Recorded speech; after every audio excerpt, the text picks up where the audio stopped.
Lord Anthony Ardee spoke out to expose Meghan stole King Charles's jam recipe. Lord Anthony Ardee could tell Meghan Markle a thing or two about the fine art of making and marketing posh jams. Ardee is the 15th generation of his family to manage their estate, Kilruddery House near Dublin, Ireland.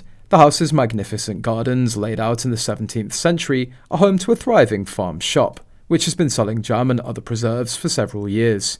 He told the Daily Beast, "Jam isn't new, and we began making it for the same reason people have always made jam.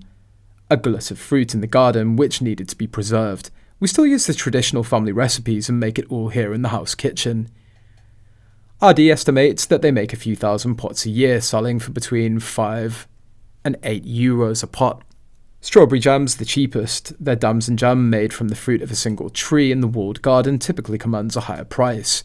While this may qualify as a pretty penny in the wilds of Ireland, it's unlikely to make much of a dent in the Sussex family's monthly Montecito outgoings.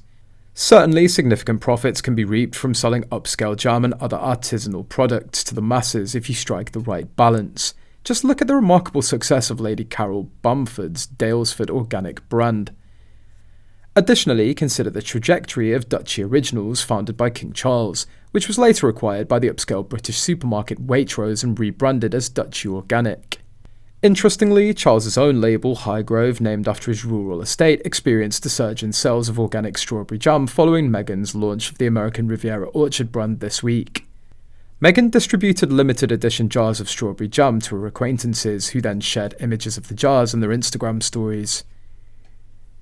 A source accused Meghan's jam of being a stolen recipe from King Charles's Highgrove brand. Everything with this woman is a zero-sum game. To her, all resources of money, fame, happiness, prestige, power are finite. That's one of the reasons that she cannot create, she steals. She can't make a book without stealing someone else's idea, recipe, IP, work product or labour. She can't simply hawk ridiculously overpriced strawberry jams, oh no. She has to go and steal someone else's recipe to exploit it. Many people wonder whether Meghan stole the king's recipes since she was in royal life, but it's clear that a jam can't be similar to the king's because she's not very good at cooking.